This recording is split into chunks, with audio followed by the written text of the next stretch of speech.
Hi guys, and welcome to TechFurb. Today we're doing a bit of a different video. Today's video we're going to be actually setting up a server. Now I've needed something that's a bit better for video editing at the rally events that I've been doing. I took something that was small in the last video I did a little while ago, and it didn't really do a good job. It was good as a file server, but in terms of actually like in terms of compute, it had none.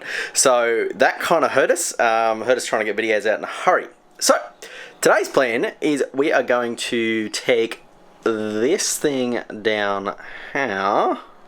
We're going to take that server, take the crappy 4-core 4-thread CPU out, and then we are going to pop it in there.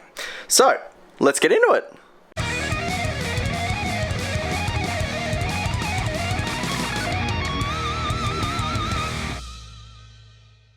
Okay, so obviously no tripods today, lighting's not great, it's more of a vloggy style than anything. This is not really going to be a tutorial because that takes time and I don't have time. So we're going to do more of a vlog style of me basically building a server, showing you guys how it's done. Now this server here behind me, this one here is a Dell PowerEdge R720. That is actually the main TechFurb server that I use for the file storage and just a few other things that I use within my office here. So it has currently an 8-core 16-thread Intel Xeon E something or other. It's an LGA 2011. It's Sandy Bridge based. Now, as single core performance, it's not great, but in terms of raw compute across all cores, it is actually quite phenomenal. It'll probably match most modern CPUs that are around the $200 range. So you're probably looking at probably a modern, definitely i5, maybe a low-end modern i7 or Ryzen 5 6-core CPU. But you know, it's going to be great for what I need. So we're going to have to take the CPU out of that server, put it into the other server. Now, in theory, it should just be able to swap, but we're going to find out what weird issues might happen because, again, the CPU support list is covered, but I don't know about the heatsink in that other server over there because it is quite small. I don't know if it can handle the TDP of an 8-core 16-thread at full pelt. But we're going to go ahead and we're going to find that out. So that's the CPU there. That's the cooler that comes with it. You see what I mean? I don't know about that cooling an 8-core part, but we're going to give it a go. And I really should be doing this on a bench. This is like this is a TechFurb jank. This is the sort of stuff we do on TechFurb. We take important servers and work on them on my office chair. Now, I should probably go over some specs of this server for reference. So it is a socket LGA 2011. It's Sandy Bridge based, although I think it can take some Ivy Bridge based CPUs. This is no gaming stuff. This is all proper fancy server stuff. So you got ECC RAM. There is a RAID controller built into the motherboard, although I don't know how good of a RAID controller it is. It's not a proper RAID card. My proper TechFurb server does have a RAID card, which is a lot better. But, you know, it's got a backplane enclosure, so it has drives you can slot in, slot out on this server.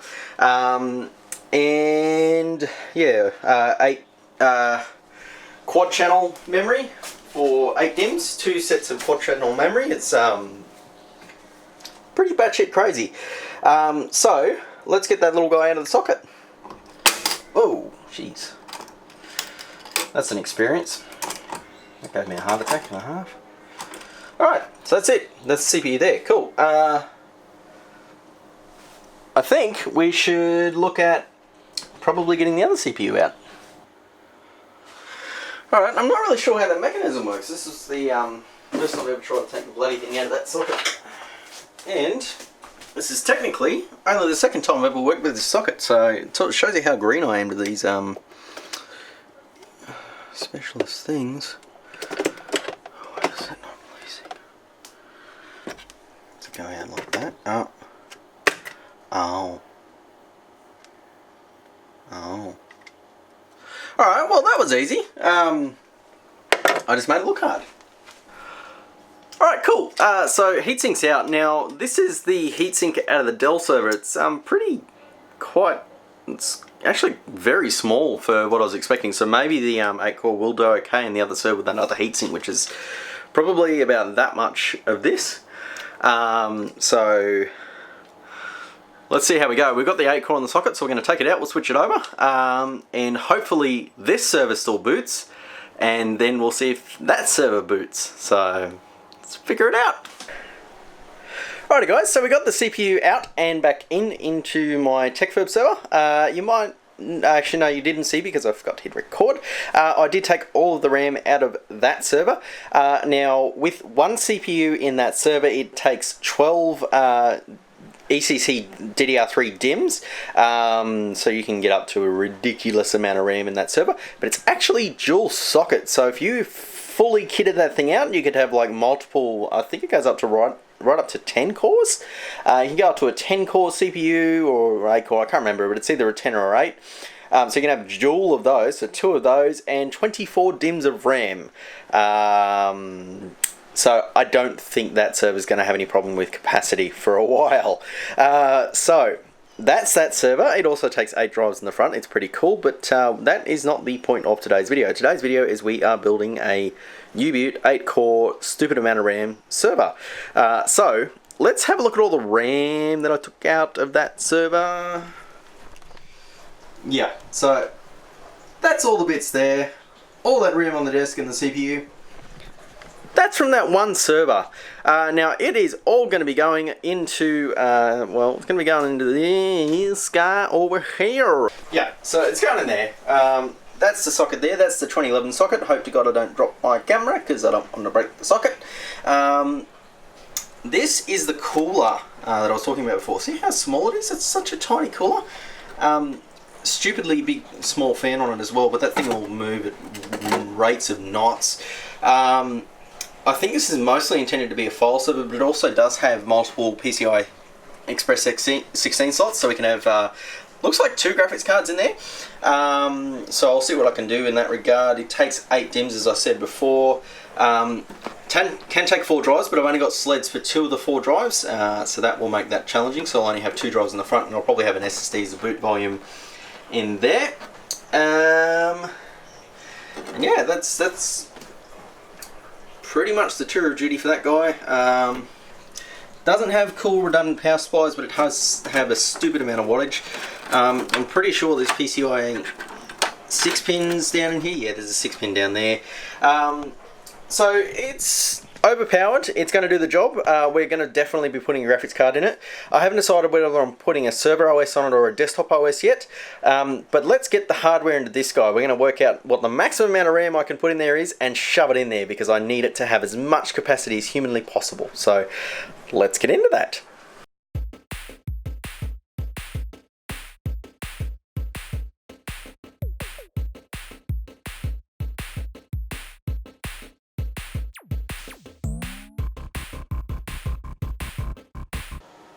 Alrighty, so RAM is in, CPU is in, it's all pasted, it's all good to go.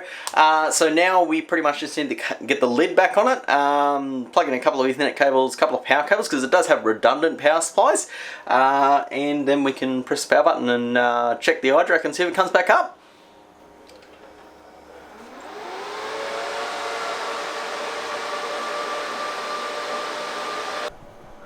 Alrighty, so iDRAC's up. Now, for those of you who don't know, there's probably a fair few of you watching this video. An iDRAC is basically, it's a Dell proprietary thing, but almost every server manufacturer uses one. Supermicro, Sun Micro, I think it is Supermicro. Anyway, regardless, HP, all the big OEMs that have servers, they have some sort of iDRAC equivalent. I think it's called ILO in HP, and I don't know what it's called for the others because I generally only use Dells. For all the companies I work for, they've only used Dells as their service, but anyway, that's beside the point. So what the iDRAC does is it's a special network port on the back of the car, on the back of the server, and it allows you to basically do everything you would be able to do if you were physically in front of the server. You don't need physical access. So it's pretty cool. You can set it up to work over the internet. I haven't done that with mine because I don't know how to secure it properly, / I don't want to take the risk. But to give you a perspective, this is what it looks like. So yeah, that's that server over there, that's green there. It's popped up, so it looks like the RAM's working, it looks like the CPU's working. I'm just going to check the specifications are what I expect them to be, and then we're going to move on to setting up the new server. Alrighty, so TechFurb server is back up and running. It's got its 28GB of RAM in it, and the piddly little 4-core processor. All the VMs are running properly, and I can browse the data shares, so it's doing exactly what it needs to. So it's time to get this 8-core monstrosity into this server. So, bippity boppity boop, I think we should just drop it straight in. That looks like the correct way. Sit it in there like that, as gently as humanly possible without bending pins.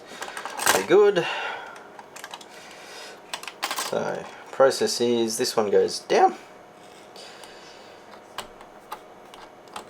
and under, this one comes down and over.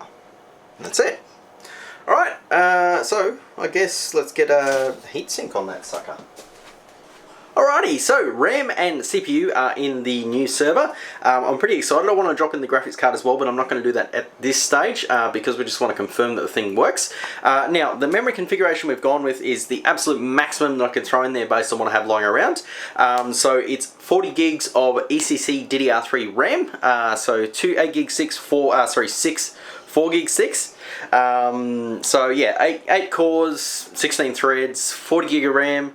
It should be enough for what I'm trying to achieve. It sounds like I'm whinging about having a lot of power, but it really isn't once I start trying to do what I'm trying to do, because ultimately I want to try and have, you know, 2 or 3 things rendering at once. If I can get 2 virtual machines going that can just render videos flat out, that would be great, or just have one stupidly overpowered physical host to render videos, that would be great. I haven't worked out which way I want to cut the mustard, but yeah, that's the end game.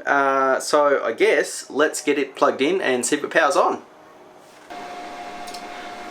Okay, so fantastic news. It's booted. It's quieting down now as well. It's not going flat chat. So it recognises the CPU. It recognises the RAM, at least I think it does. But we actually need to see if it's recognised all 40 gig and recognise the 8-core CPU. So let's see if it's done that. Alright, fantastic, it's worked perfectly. So we've got 4096T, not 4096, it's not 4 gig, it has recognised all 40 gig of the RAM. The CPU, as far as I can tell, is recognised. 2 gigahertz, fantastic. Yeah, I'm pretty stoked, that's awesome. Alright guys, so I've got Windows Server 2012 R2 installed. This is actually licensed for that. Now, I've decided I'm probably going to leave the video about here, because by the time I was setting up the server I checked the video and it's getting a little bit long. So what we're going to go with is we're going to run a Cinebench run to give you guys an idea of what this CPU is capable of. And I finally now have the CPU model number in the top of my head. It is an Intel Xeon E5 2650, 8 core, 16 threads, base clock of 2 gigahertz, can boost up to like 2 point something. So let's do a Cinebench run. So for reference, a stock Ryzen 7 1700, the particular CPU that I run in my normal rig, which is kind of overclocked, but at stock speeds you're looking at about 1300 in Cinebench, which is a reasonably high score. Most modern i7s will get close to that at stock settings. But this guy runs a test really quick, hence why I'm running it live, because it's almost done. And you know, as you can see, we've got an i7 4770K. Its reference score is about 822. 3770 is about 662. I don't have an i5 2400 on the system, but that is one of the CPUs I do use at the rally, and it is like barely cracking 400. I think it's actually mid 300s from memory. So, oh, it's done. So 823 points in Cinebench. So bang on what an i7 7700K is. So not bad for a CPU that is considerably old, about 6-7 years now, and running at 2 gigahertz. So I checked the core temperatures. It's all fine with that stock. The cooler in the system, it seems to run fine. It's like 60 or 70 degrees, which is fantastic. So I guess, thanks for watching guys. Leave a like, if you liked it. Leave a dislike if you disliked it. Comments down below if you got any questions for me around server stuff or Windows Server or maybe some Linux stuff. I do know Linux. Or just any of this sort of server stuff. I don't really normally do videos on it, but I thought, hey, I'm doing this stuff, I'm pretty sure you guys might be curious, so I might do a blog on it. And that's why this video is more of a blog than a tutorial, because it's sort of a spur of the moment thing. If you guys like me doing this sort of content, let me know and I will do more of it, because this is considerably easier than doing a normal TechFurb video, which takes a hell of a long time to do. This has been recorded and edited same day. That never happens for a TechFurb video. So, yeah. Thanks for watching, guys. Don't forget the giveaway as well. I hit 1k subscribers if you didn't see the video, and I am doing a giveaway. If you want to enter the giveaway, I'll put the link below, but please, please, please, please, please, please, go watch the giveaway video, because if you don't watch that video, you're not gonna probably win the giveaway, because you had to guess the CPU, the RAM, and the graphics card in the system that I featured in that video. So if you haven't seen it, go check it out. If you haven't entered yet, but you did see it, you think you know what it is, enter it. You might get lucky. You've got 3 chances to win. So, yeah. Thanks for watching, guys, and I'll catch you in the next video.